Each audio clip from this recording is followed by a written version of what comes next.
Okay, good morning, everybody, and welcome. I'm Alex Padilla, California Secretary of State, and it's my honor to welcome you to this very, very special event. Quick a little trivia for people who know anything about a state Secretary of State. You know that we have an important role to play when it comes to elections. Actually, Secretaries of State serve as chief elections officers in our respective states, but not as well known part of our duties and responsibilities is to maintain the state's archives. And so it is actually a partnership between the state archives in California, as well as the Secretary of State's office, that will bring to you this event, Women's Suffrage Rock the Vote 2020. It's our way to celebrate and honor the 100th anniversary of the 19th Amendment's certification to the United States Constitution. You're in for a great discussion with a tremendous panel. Before I introduce them, just a little bit of a context here. I mentioned the state's archives, so once we get back to quote unquote normal, and you're able and willing to visit Sacramento, we invite you to tour the state's archives and see the tremendous treasure of documents and records of California history, including California's role in the suffrage movement leading up to the right to vote, celebrated nationally. And actually, you don't even have to come to Sacramento. We have an increasing online collection and exhibit that y'all can view at the state's archives page. So I invite you certainly to do that. But as I mentioned, we have a special event planned for today where we're gonna talk about the 100 years of women's suffrage and the important challenges that need to be addressed to vote in the 2020 presidential election. But first, a little bit of trivia. This is what happens when you have someone overseeing the state's archives. Some people may be wondering, wait a minute, why is today such an important day? Didn't we celebrate something last week when it came to women's suffrage? So here's some key dates. It was in January of 1918 that the U.S. House of Representatives first passed the Women's Suffrage Amendment. It was in June of 1919 that the Senate adopted the same, and that triggers the dispersal to all states to amend the U.S. Constitution. We need 3/4 of the states to ratify an amendment, and it wasn't until August 18th, 1920, when the state of Tennessee became the 36th state to ratify that amendment, therefore making it national law. So there was a lot of celebrations last week, but once Tennessee did that, they literally had to package their action and send it by train to Washington, D.C. And it was on this day in 1920 that the U.S. Secretary of State received that transmittal, signed the necessary paperwork, formally and finally amending the U.S. Constitution, including a woman's right to vote. So our timing could not be better from a historic perspective. I want to thank this incredible panel for their participation today. You're in for a treat. Incredible women, distinguished records of accomplishments, and what I appreciate from each one of them is that they're not resting on their laurels. As many accomplishments as they can claim, they're still working diligently, advocating for voting rights and civil rights in communities across the country. We're going to be hearing from Representative Judy Chu, part of the California delegation. We're going to be hearing from Cecilia Chung and my friend Vanita Gupta and Dolores Huerta and Amber McReynolds, who's been a tremendous partner in the elections administration's space with us. And of course, a very special message towards the end from California's very own member of Congress, Speaker of the House, trailblazer, living legend, Nancy Pelosi. Let me just do a couple of housekeeping items before I introduce the moderator, because this is an election year and the November general election is quickly approaching. And so it's not just myself as Secretary of State and an incredible team, but I want to give a special shout out to Jana Ling, who for 10 years has been the chief of elections in the state of California. So there you go. We're celebrating women's suffrage, and we celebrate that it's women that are leading elections administration in California. An announcement for all of you who are registered to vote. First of all, if you're eligible, not registered, register to vote today. Go to registertovote.ca.gov. Every active registered voter in the state of California will be receiving a vote-by-mail ballot for this November general election. And we're going to encourage everybody to verify their registration status. So for all the information and tools you need as a voter, go to vote.ca.gov, make a plan, vote early, and vote by mail. That's going to be the first method of voting that we're going to encourage. It is safe, it is secure, it is easy. No matter what you hear from other sources, you have options for how to return your mail-in ballot. You can mail it back. Return postage is prepaid in California, or you can deliver your ballot to any secure drop box in your county, or walk it in person to any in-person voting location. Last recommendation is to sign up for Where's My Ballot, our new statewide ballot tracking tool, so you can receive alerts on the status of your ballot through the postal delivery process. There's been questions about that recently, including an ultimate confirmation message when your ballot has been received and counted. So got that, everybody? Let's make a plan, let's vote early, and let's make sure we do what we need to do this November. With that, let me introduce our moderator, Katie Tur. Thank you for joining us and leading this special event. Katie Tur is an author, an NBC News correspondent, and anchor for the 2 p.m. Eastern hour of MSNBC Live. She's also a native Californian, native Angelino, and a role model for women and girls everywhere. So Katie, take it away. Secretary Padilla, thank you so much for introducing me. And as a native Californian, it is an honor to be here with you. It's also an honor to be here with all of the women on this panel on this very special day. Again, Women's Equality Day, the day that we mark women's suffrage. We know that even though it's now been 100 years, it wasn't a light switch. It didn't get turned on immediately. All of the problems were not solved once that amendment was ratified. So this panel here is going to discuss what it was like then, the challenges that were posed to women, not just white women, obviously, but women of color in their ability to vote. And then the journey we have made from then to now and the challenges we still do face. We are in an election year. It is, as both sides are saying, the most important election year of our lifetime. And women are going to be, could possibly be, at least if they come out, the difference maker in this election. So let's start off by introducing this panel of truly incredible women. First off, we have Vanita Gupta, as Secretary Padilla mentioned. She is the president and CEO of the Leadership Conference on Civil and Human Rights. You probably know of her. She's an experienced leader and litigator who has devoted her entire career to civil rights work. She most recently served as the acting assistant attorney general and head of the U.S. Department of Justice's Civil Rights Division. She was appointed by President Barack Obama as the chief civil rights prosecutor for the United States. Gupta oversaw a wide range of criminal and civil enforcement efforts to ensure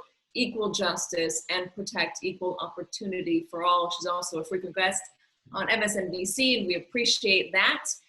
We're also joined by Dolores Huerta, president and founder of the Dolores Huerta Foundation. Dolores is an American labor leader and civil rights activist who co-founded the National Farm Workers Association, which later became the United Farm Workers, UFW.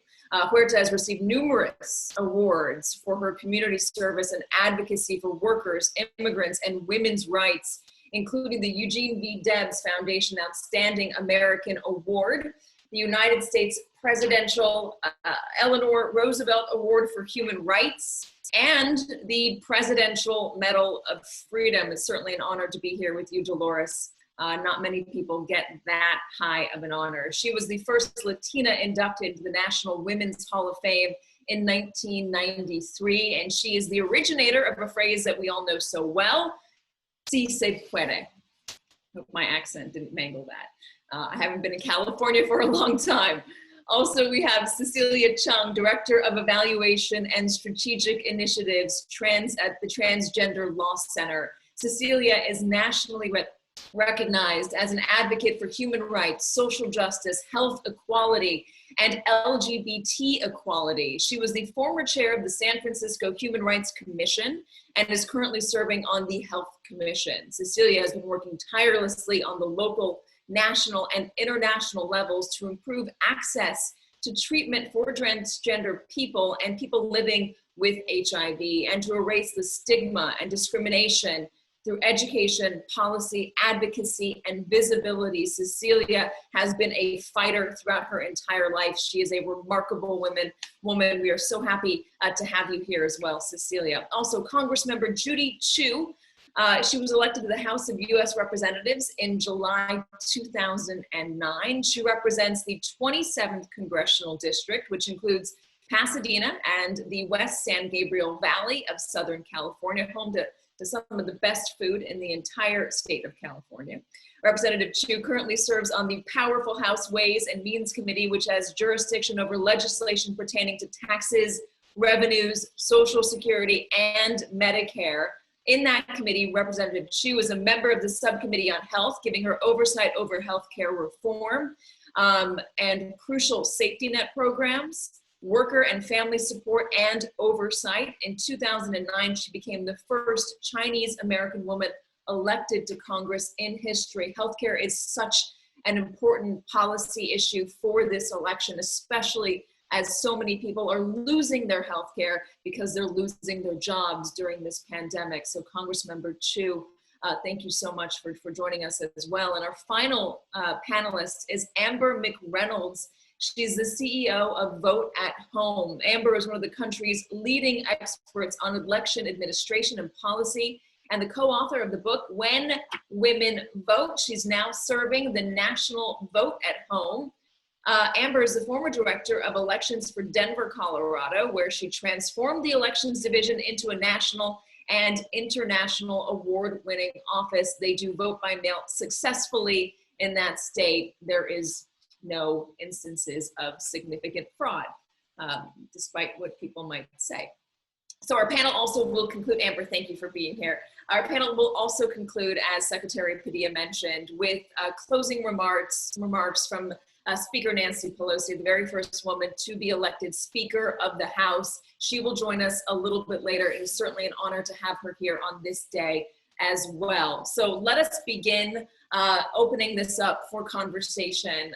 We're going to direct questions at a single panelist, but everybody is welcome to weigh in. And for all of those who are watching at home, I know you understand this by now because we're more than 6 months into this, but it's Zoom, so there might be a delay issue. There might be somebody talking over someone. It will get smoothed out. And thank you so much for bearing with us. It's going to be an enlightening conversation. So Vanita Gupta, I do want to start with you. Let's talk about, given your background in civil rights and all that you know and understand about the difficulties in voting, what challenges did women face once this was ratified?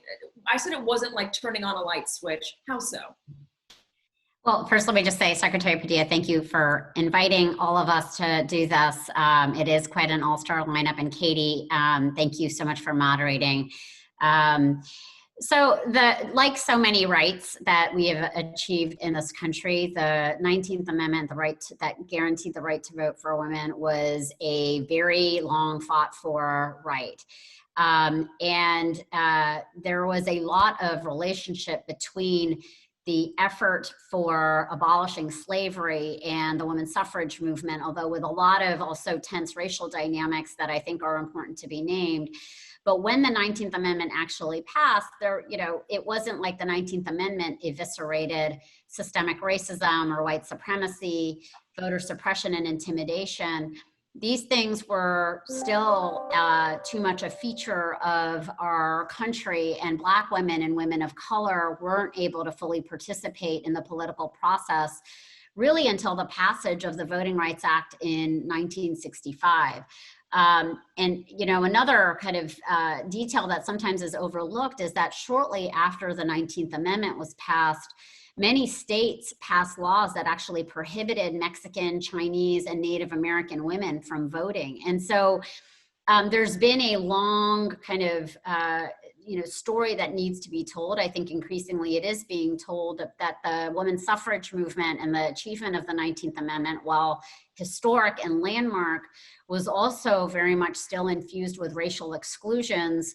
And the effort now that even continues to this day, and I know we're going to spend some time talking about voting rights and voter suppression in 2020, this effort to really fully realize the promise of the 19th Amendment, to fully realize all of the constitutional guarantees to the right to vote and all of the federal laws that have passed from the 1965 Voting Rights Act onward, still remains very much a work in progress in this country. I will say that I think it's really awesome and amazing, though, to be on this panel with all of these amazing women who are leading the charge. We're heading up organizations, we're working with state and local election officials, with members of Congress around the country, helping to lead the charge to ensure that voting rights is, is very much kind of a priority for this country. And so there are a lot of different ways in which women are leading, but this effort to realize the promise of all of these laws that really sought to expand the right to vote, I think still to this day remains a work in progress. Benita, when did Black women and women of color finally get the right to vote? And was that suddenly like a light switch, or were there still systems in place to keep them from voting? There has never been, I don't think, any progress that has been made that has felt like a light switch, because oftentimes you get, you know, major laws passed, you get the 19th Amendment, but there's the culture needs to follow the passage of the law, and there's often immediate retrenchment and backlash. But, you know, Black women and women of color, the ability to really fully exercise their franchise really started to, you know, be galvanized around the 1965 Voting Rights Act, but that act was almost immediately challenged as well. And in fact, while it has been known as one of the most successful achievements of Congress in terms of one of the most successful pieces of federal legislation that really ensured that states with long histories of racial discrimination had to ensure that changes that they were making to local election practices, election administration, were not racially discriminatory. The heart of that act, while it existed for decades, was gutted by the United States Supreme Court in 2013 in what is, from my point of view, a notorious decision, one of the worst decisions of the United States Supreme Court in the Shelby County versus Holder case, that really then allowed for the floodgates to open in states to pass restrictions that prevented basic voter access. States like North Carolina and Texas almost immediately rushed to enact what we call monster voter suppression laws, enacting restrictive voter ID, cutting back on same-day registration, early voting, a whole slew of measures that we have now seen in the majority of states have actually enacted more restrictive voting measures. And these are some of the things that have presented real challenges, particularly in the 2020 election, where we are hit not only by the ongoing scourge of structural racism in voting, but actually by a global pandemic that has made all of this that much more challenging. And it's really why I have been so heartened by the leadership of Secretary Padilla, by secretaries of states around the country. You know, in many ways, in many places, Republicans and Democratic secretaries of states that are doing everything that they can to ensure that we can have a smooth election, a fair election in November, or in the election season that starts actually now, to protect the right to vote. But this long history of enfranchisement of women, has been, as I said, intertwined with the fight to remove exclusions that have been particularly felt by voters of color.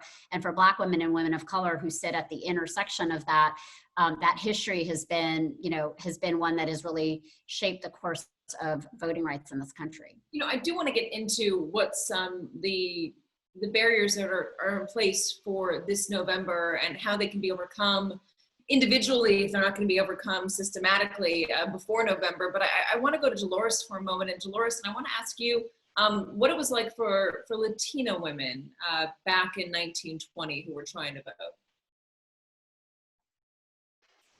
Well, I think it depends on what state people lived in. I mean, when you look at today's, as was said earlier, the different tactics of voter suppression have actually kept a lot of Latina women from voting, particularly in states like Texas, where even registering to vote is very, very difficult. You have about 3 million Latinos and Latinas right now that are eligible to vote in Texas but do not vote because they even have trouble getting registered to vote. They have to find a deputy registrar somewhere that will register them to vote. Deputy registrars are always, they have to be sworn in every year. And sometimes they will go after them, claiming that they're registering voters fraudulently, et cetera. So registering to vote in Texas is very, very difficult. They still have the same voter registration laws in California. We got rid of way back in 1963. In fact, I actually passed the law in California that if you were a citizen, you could register another person to vote, and you didn't have to find a deputy registrar anywhere. And we have seen the changes that has made in the state of California. So the Latinos, unfortunately, also we do have, like, I'm in the Central Valley of California, and every year we have Republican operators that will come up and actually try to intimidate people from voting right there at the voting booths. In fact, we've even had instances where we had people from the sheriff's office come out there and stand in front of a voting booth trying to intimidate Latino voters. So there still is a fear in much of the Latino community. And that's unfortunate because we do have so many Latinos that are eligible to vote. I was very lucky because I was born in the state of New Mexico, and that was a very, very different culture. My own father was an assemblyman in the state of New Mexico, and all of my family, when I turned 21, which was the voting age then, I went down and registered to vote. But I think that the other thing too that we have to think about is that why do women want the right to vote in the first place? Because number one, we want representation. We want women, and if we look at the Congress right now, and I know the great Judy Chu is in the Congress, but only 25% of the US Congress right now are women. And so we still have a long way to go in terms of getting equal representation, which would be 50% or maybe even more because women are the majority of the population. And the major things, the kind of legislation that women need, like universal health care, universal child care, some of the big issues that affect women's lives every day are the things that we do not have yet. So we see that a lot of the policies that we need to really help women live their lives and help them in their work, that they are not yet being enacted. So and we know that when we have women at the table, for instance, at Social Security, when we had Frances Perkins, who was one of Franklin Delano Roosevelt's cabinet that helped push Social Security through. And so we know that when we have women that are actually in charge of policy making, that we're going to see a big difference in women's lives. And then of course, then we have the divisions that are created, like the reproductive rights issues for women. And you have religious organizations that use reproductive rights, which should not be a governmental policy, so to speak. That should be what every family decides, but they use that as a divisive issue to get women to vote against themselves. And then we have to vote, really start pushing for the Equal Rights Amendment, okay? So this is something that we have enough states that have actually voted, Virginia being the most recent state that voted for the Equal Rights Amendment, that this is something that we have to really put on the agenda for all women, because if we can make the policy that yes, we as women are equal to men, oh my goodness, then that means that we can really start pushing forward to say not only do we want equal representation, but we want policies that are going to enable women to be able to take those, what I call it, decision-making positions at every single board in the United States of America. You know, there are some people in Virginia that are trying to pull that that vote back on the ERA, saying it took too long, and it's past essentially the statute of limitations to have voted on that. So there's still a fight, even though enough states have voted to say yes to that amendment. Dolores, what is your sense of turnout for Latina women in November? Do you think it's going to be different than in years past? Well, I think it's going to be difficult now simply because of COVID-19, and we're not going to be able to do as much work door to door as we usually do. But I think we have to make a really, really big effort. And with the Latino community, it's really kind of simple. But basically, a lot of people in the Latino community, and we say they don't vote. Why don't they vote? Because they don't want to make a mistake. And they get this big, long ballot with lots of names and propositions on there. And sometimes they think that they have to fill every single proposition or every single vote for every single person on the ballot. And because they feel that they don't know everybody on the ballot, then they don't want to make a mistake. And so there's just a lot of education that needs to go on. I might say the same thing is true about young voters when they're voting for the first time. So I think when we talk about voting, and I think Secretary Padilla has done an excellent job of moving the needle so all Californians can vote. But voter education is absolutely crucial, not only for Latino voters, but for first-time young voters. Because we know the one thing, and I've been doing this work since I was in my 20s, and I am now, as many of you know, 90 years old. But if we can get people to vote the first time, then we know that they will vote forever. Okay, so it's just doing that voter education and that outreach to really secure that vote the very first time. Yeah, it is overwhelming the first time you open up a ballot and you go through and you realize, oh, it's not, especially if it's a presidential election, oh, it's not just the president that I'm voting for and the states and the senators. You're voting all the way down the line down to judges. And I think a lot of people don't realize that when they do walk into a voting booth. So educating the public on what it means to fill out a ballot is essential. And also filling out parts of a ballot is better than filling out no ballot at all. I'm going to go a little bit out of order here, so forgive me for it. I want to go to Congresswoman Chu. In 2018, we saw a record number of women who were elected to office, specifically in the House of Representatives, where you serve. Do you see that as the beginnings of a sea change for representation in Congress for women? Women were so activated because of what happened in 2016 that they marched in the streets, they made their voices heard, and as a result, we had a record number of women running for office. And in fact, we got so many women elected that now we have the greatest number of women in Congress in history. And it's made a huge difference. In fact, I am the sponsor of the Women's Health Reproduction Act, and it is the bill that would replace Roe versus Wade if this is struck down by the Supreme Court. But we feel very confident that we could actually pass this, certainly in the House. Why? Because we actually have the most pro-choice Congress ever. So this is a sea change. This is a big difference where women are indeed being able to set the agenda. And in fact, this is why with the COVID bills, we have paid family leave, while we have extended child tax credits, where we have many more family-friendly kinds of policies that are set in place. So yes, women have made a huge difference. And let me also say, women are chairs of our biggest committees. Maxine Waters, chair of our Congressional Finance Committee. We have Nydia Velasquez, chair of our House Small Business Committee. Finally, the talents of women of color are being recognized by Congress.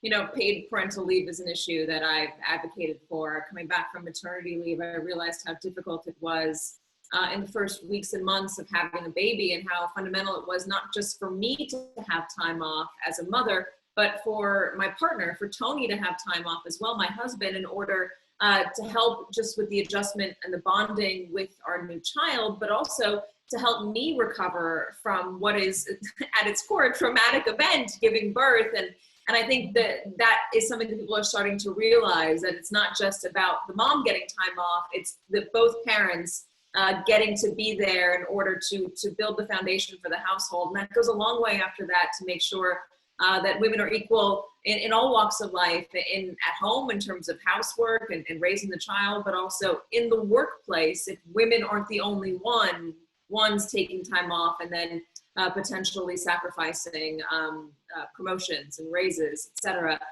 When you are in Congress, and it's been found in the past that women have a better track record of reaching across the aisle and getting legislation, compromise legislation passed in both the House and the Senate. What has it been like? What is the difference? And I'm not trying to be down on all men, but what is the difference working with another woman who you might not see eye to eye with in order to form legislation and then get it passed? Well, there have been studies that have shown that women tend to run for Congress because of issues that have inspired them to run. And therefore, there, I think, is more focus on the issues there rather than the power that's involved in being in Congress. And so, yes, we do communicate more with each other on those particular issues. And I do believe that there is more opportunity for bipartisan cooperation on the issues of great concern. I do have to say, though, that we have many, many more women on the Democratic side. So there aren't even that many women to communicate with on the Republican side. There's a huge difference on the House floor when you look on the left side of the House versus the right side. We have the vast majority of women that have been elected in 2018. And so there's been just a huge wave of women that have come from that side. Nonetheless, I do think that there is more ability to communicate across the aisle. Cecilia, I do want to go to you now. Obviously, things are different today than they were in 1920, but focusing specifically on LGBT and transgender women, what is it like trying to vote as a transgender woman in 2020? Well, thank you. I think that that's a really important question to answer. So on that, I want to also thank Secretary Padilla, for creating a programs to educate, those who are staffing, ballot booths to learn how to be supportive of transgender voter when they show up, to vote. I wish there were more programs like that, across the country. And that's really, one of the key to the issues is we have, government that's actively disenfranchising transgender women to vote, through ID suppressions, that not every state have the same kind of legislations to change, gender and names on people's ID. So that create a really big issues that we're seeing currently, that, transgender voters might get turned away from voting. We know that November is a big elections, and, and there's a lot of issues that we really want to focus on, especially around LGBT rights to adoptions and foster care. In Tennessee, they already passed a law to ban same-sex couples from adopting. And we have, the leadership in the White House and the Department of Justice, actually supporting adoption groups to turn away gay couples from adopting. This is the kind of environment we are in today, and and there are a lot of reasons and incentives for us to vote, and to vote for politicians and candidates who are supportive of not just one part of the community, but all community. This is also the first year that we actually see more narratives in the mainstreams around Black trans lives matter, more than just like Black lives matters. But in order to do that, we also need to see more Black trans women and trans women of color, rising to leadership positions. Like we are yet to see, like any transgender woman being elected to like state office and, and Congress. I'm sure that, Representative Chu would be a great mentor, like once, we have transgender women who get to like, be in Congress to serve together with like all these amazing women. You talked about voter ID being an issue because maybe your name no longer matches, or certainly your sex no longer matches what you might have on your ID, not matching what you have on your birth certificate, or maybe your social security card or your visa, or your citizenship papers. How do you change that? Is there a foundation that or an organization, a website that transgender women can go to figure out how they fix that paperwork so that they are not barred from voting when they go into a polling place? Okay, so I'd like to use this as an opportunity to do a shameless plug, for Transgender Law Center. We are national organizations, and we do have a helpline to like help identify name change clinic for the communities, in different part of the country. We don't really have enough name and gender change clinics across the country because some of the laws, in some states, they're so punitive that they actually prohibit some of these transgender women to ever change their names, if they actually have a conviction on their record.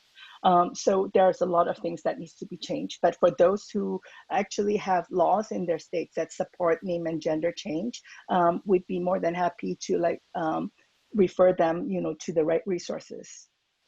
It's a hurdle that I think people don't really think about, and they might not realize that when you change your sex, when you change your name, you're changing a part of your identity that coincides or had coincided with all the paperwork that shows that you exist, and that all of that stuff needs to be changed in order to be able to vote. So thank you for that.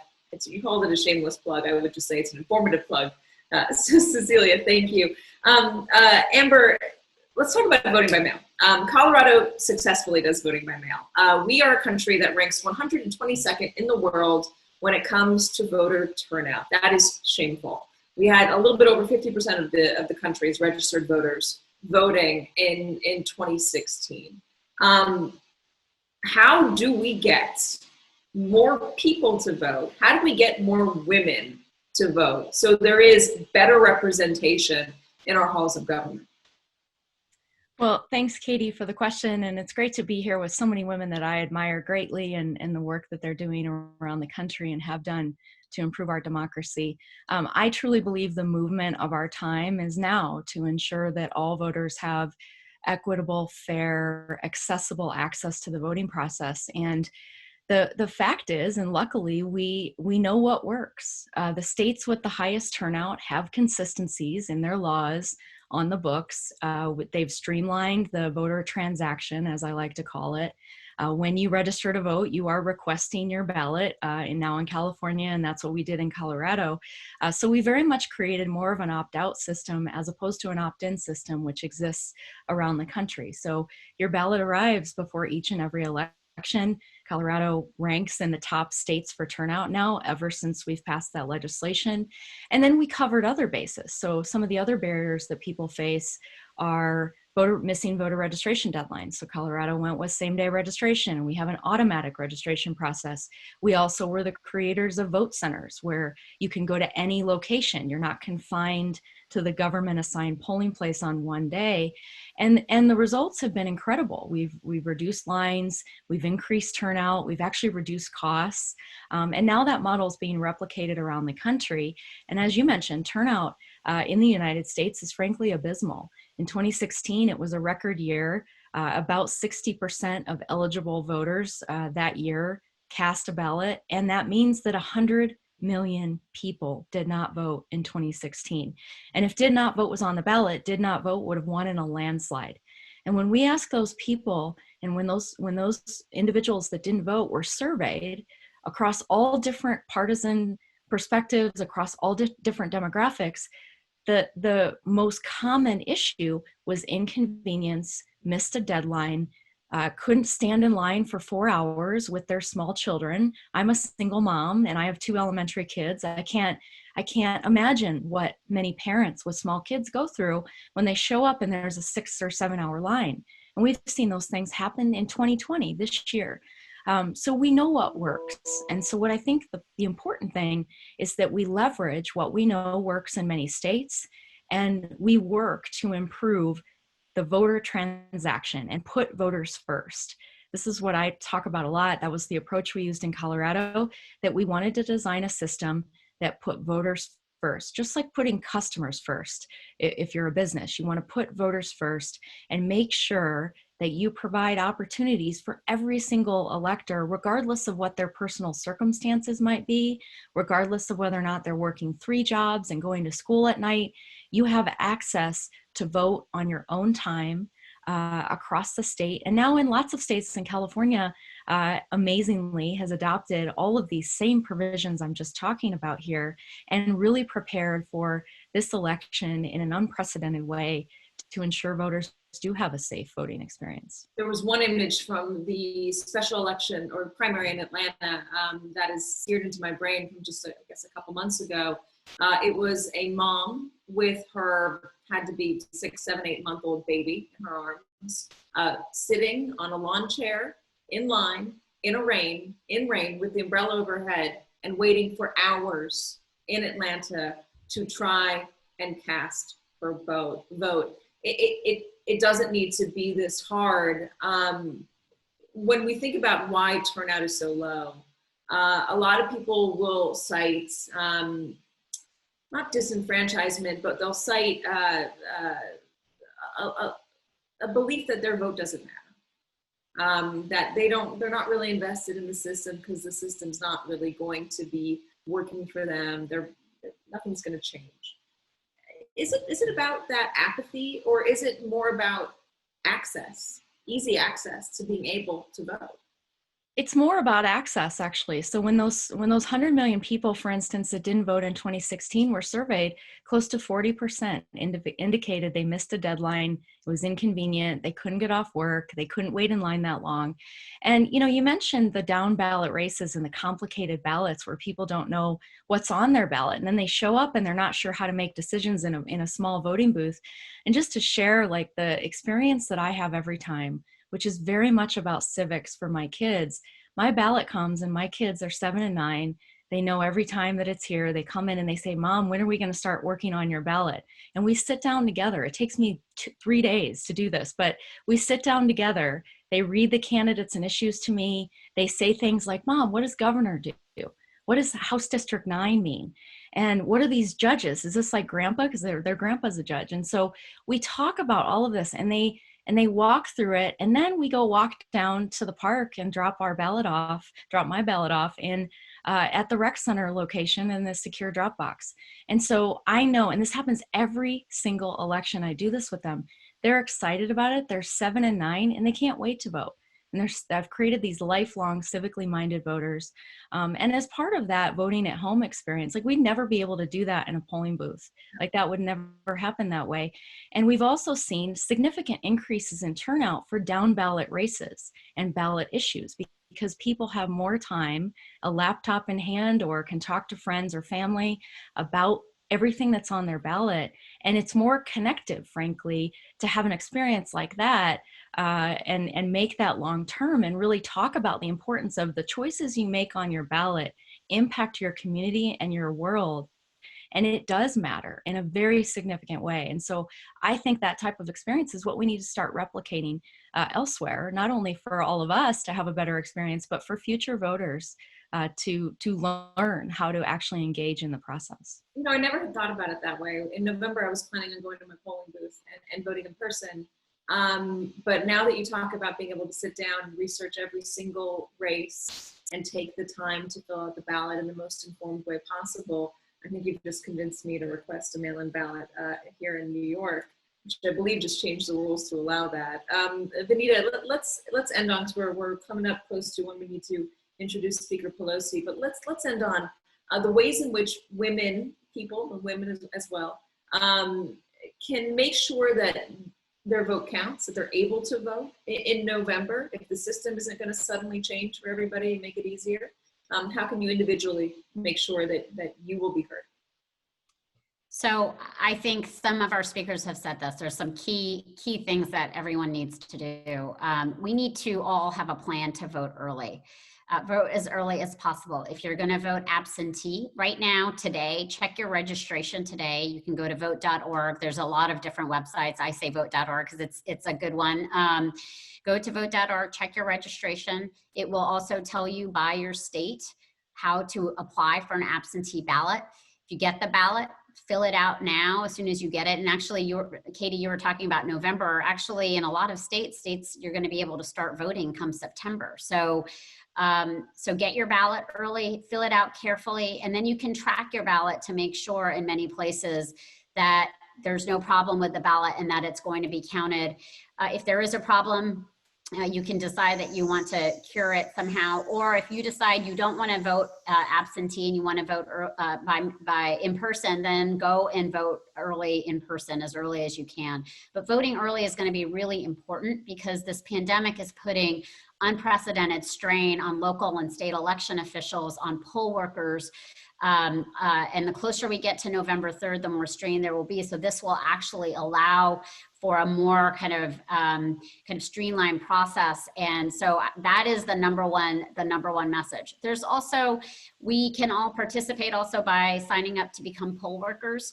Power the Polls is one place to go, powerthepolls.org to sign up. You can then help become part of the election process. And I will also say, and I have to do this because the Leadership Conference is also working for a fair and accurate census, which will determine the electorate for the next 10 years. Fill out your census as well. Go to 2020census.gov. All of these things, the health of the U.S. Postal Service, the health of the census, the health of our elections depends on, these are all core parts of our democratic infrastructure. And right now we need everyone to feel empowered as an individual to do these things, to make a plan to vote early, but also to participate in the census, to ask the Senate to pass the elections money and the funding for the U.S. Postal Service. This is a crucial time for our democracy right now, and it really is an all hands on deck effort, but we all have agency. I just had somebody knock on my door and ask me to fill out the sentence right before we started this census, right before we started this panel. We did it at the very beginning of the pandemic, since we were all at home and had the time to go online to fill it out. I want to thank our panel today, a group of incredible women. Vanita Gupta, thank you. Amber McReynolds, Cecilia Chung, Dolores Huerta, Congresswoman Chu.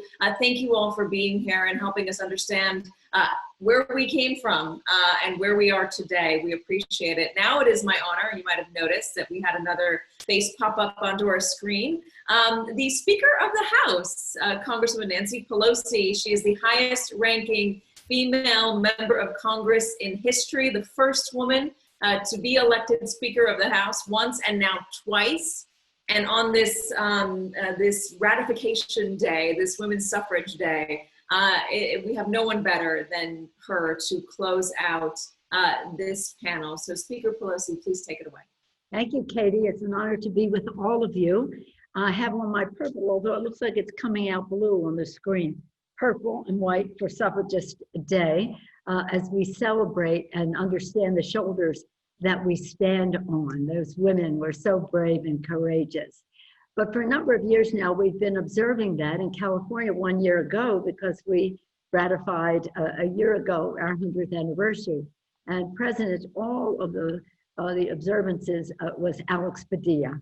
Alex Padilla has been so attentive to the importance of women getting the right to vote, and then women having the right to vote, continuing to do so, and removing obstacles of participation. So I thank him and the California State Archives for bringing us together. Alex, I just want to acknowledge, as the Secretary of State, has brought the Democratic Secretaries of State together so that we could help shape the HEROES Act, the language in the HEROES Act, fight some of the prohibition, horrible language that they put in the CARES Act. But he also organized in a bipartisan way. The chair of the president of the state, state secretaries of state is a Republican, and they all together wrote a letter saying, get rid of the restrictions that are in the bill, and we need more money. So Alex, thank you every step of the way, whether it's a person's individual opportunity to vote or policy on a grand scale. You have been a leader in our country. And thank you for bringing us together on this historic day. It's pretty exciting. Katie, we're proud of you as a Californian out there doing what you're doing. My colleague Judy Chu talked about the women in Congress, I know, and Dolores referenced that. We have 105 women in Congress, 90 of them are Democrats. When I came to the Congress, there were 11 Republicans and 12 Democrats. We made a decision that we were going to elect more women. Dolores knows that. She's been doing this from the start. She was really one of the people who created the movement for more women to be elected. And essential to that is women voting and women running and women winning. But we made a decision. So the Republicans now went from 11 to 15. We went from 12 to 90. And in this next election, we have 31, what we call red to blue, districts that we want to change. 26 of them are women, many of them women of color. So we're very proud of what's going to happen in November as things go well and if women vote. Amber, thank you for your efforts. Voting at home, it makes all the sense in the world because it does take time. It does take time, and the more people vote at home, the shorter the lines elsewhere so that people can take their time to vote. Never more important than at the time of the pandemic when the choice that some people have is for their health or for their vote. So thank you for that. Benita, you're absolutely right. Everybody has to have a plan, and they have to have a plan to vote early, whether it's in person or by mail, because of all the things that you've already discussed about the obstacles they're putting in the way. It's about time. It's about time that they recognize our Constitution and our right to vote, but it's also about the time it takes to get a ballot, to mail it back, to make sure it is in the hands of the the election, whatever it is in the state, in a timely fashion so that it will be counted as cast in a timely fashion. And Cecilia, of course, we're very proud of Cecilia as a San Franciscan. We, what you pointed out about the transgender challenge in terms of names and that, if we address that correctly, and we must, it will be a help to all of it because there are the 500,000 votes in the primaries were not counted because people didn't put the right address or their name wasn't exactly identified. So that's something we have to do, and maybe we can learn from the transgender experience about not only doing it as we should, but also how it applies to other people. So thank you for that. But here's what I'm thinking today, that you all know this all so well. There, in our HEROES Act, they're resisting what we want to do on the census. They want to make it harder. It's really so sad when you think of our country and how many people fought for this, that, and the other thing, and how they are creating obstacles rather than removing them.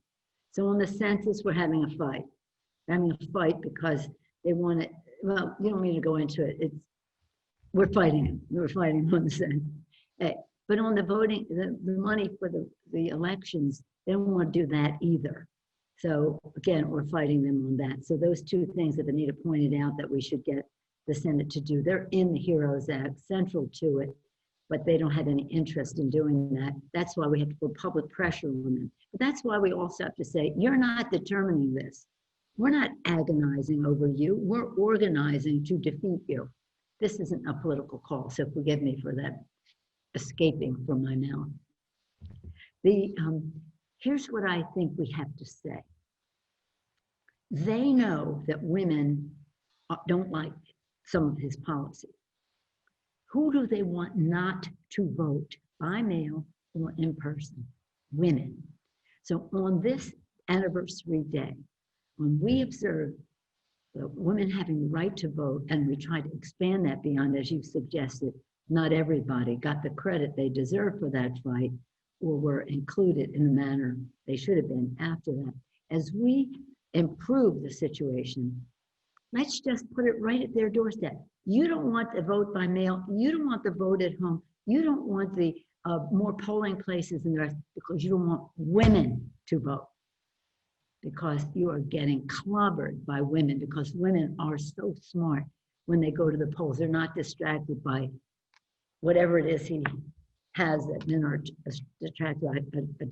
I can't even figure out what that could be, except we reject it.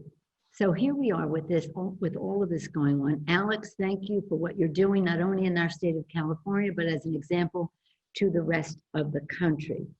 We know that we have to continue the fight, as Doris said.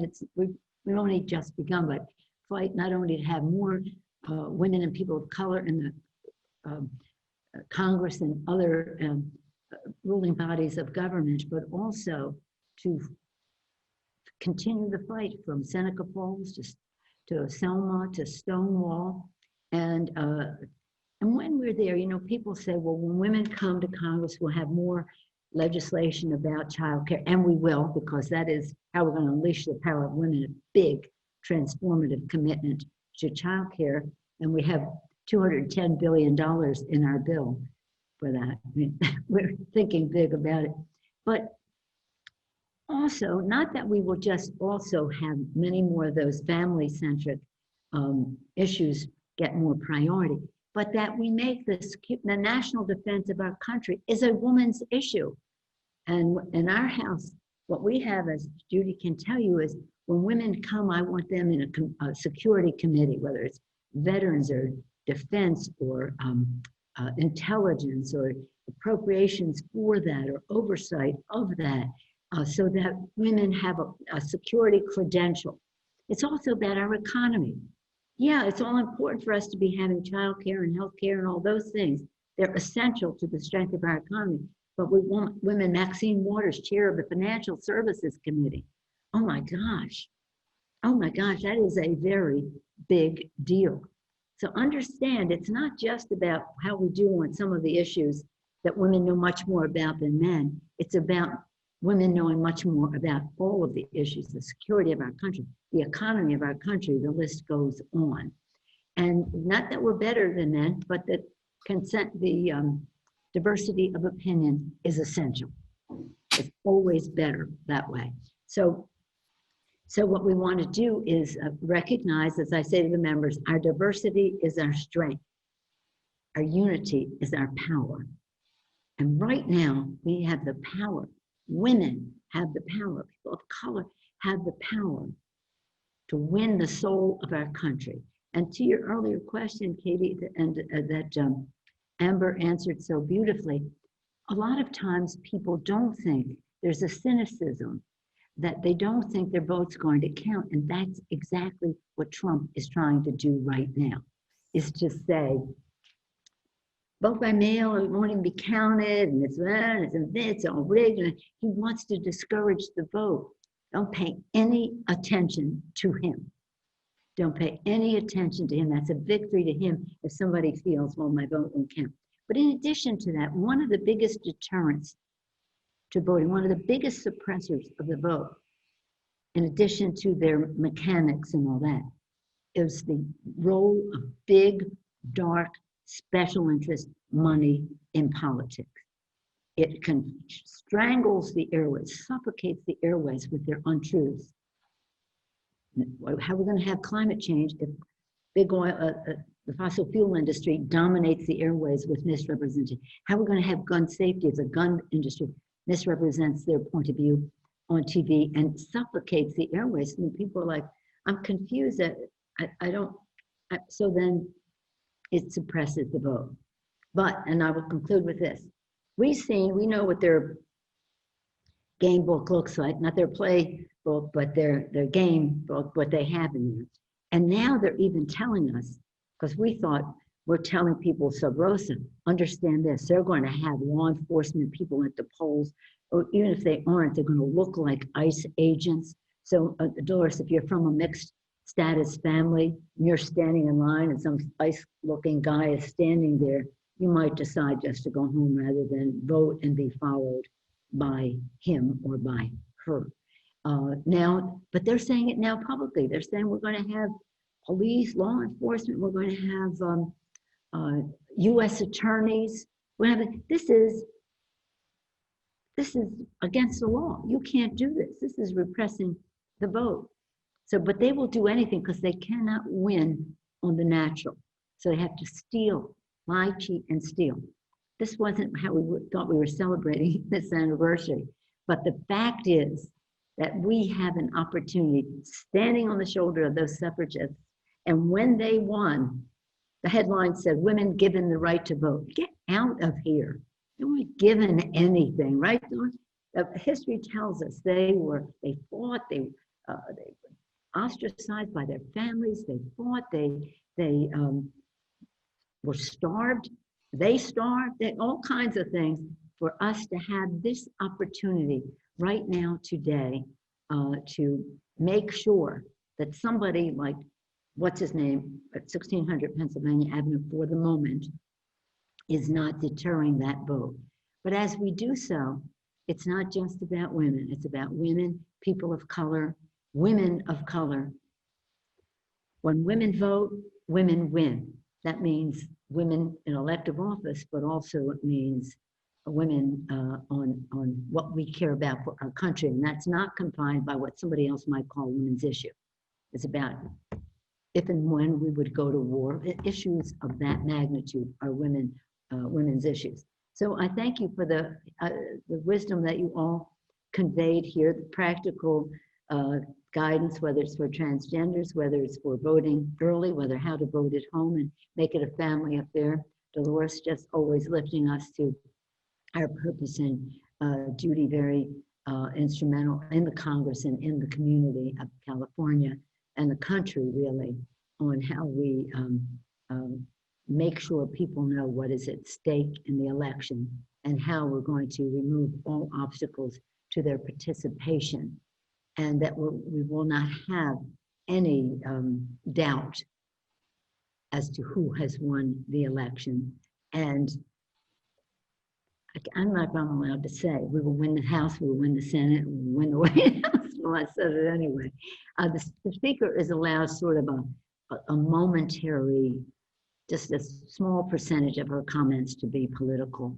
Others are not allowed that, but the Speaker. So I will take advantage of that. But thank you, Katie, for guiding all this. All of us are appreciative of Alex Padilla's just total attention to this. Again, thinking about what the right thing is to do, how to get it done, making the difference, being an example to the rest of the country. Thank you, Alex. Thank you all. Speaker Pelosi, thank you so much for those closing remarks. All issues are women's issues. There's no such thing as just women's issues. So that's and now we'll have Kamala Harris, our Californian, right there in the White House. So right where all of those issues have their own, shall we say, authority, but we have ours in the Congress as well. So we look forward to working with her. Thank you. You also made one other really great point, which is that while voting should be easy for all of us because it is our constitutional right, it has been a struggle for 100 years. Women fought for this right. They were not given it. And we are going to have to continue to fight for our right to vote, including just a couple of months from now in November. So remember, if you are going out, or hopefully you are, remember to register, to vote early, to take the time you need to figure out who you want to vote for. And if you're going to do it outside of your house, I'm going to take a point of personal privilege and just say, please wear a mask, protect yourself and protect your communities. Remember, we are still in the middle of a pandemic. Speaker Pelosi has got her mask on now. Also, I need to find out how you match your masks constantly to your outfits, because I'm very jealous of that. Speaker Pelosi, thank you. And to our panel as well, Dolores, Cecilia, Amber, Benita, and Congresswoman Chu. We appreciate all of your time, all of your expertise. And I'd like to leave our viewers with just one last question to answer in the chat, which is, what are you voting for in 2020? And with that, thank you very much. Thank you for joining us. Thank you.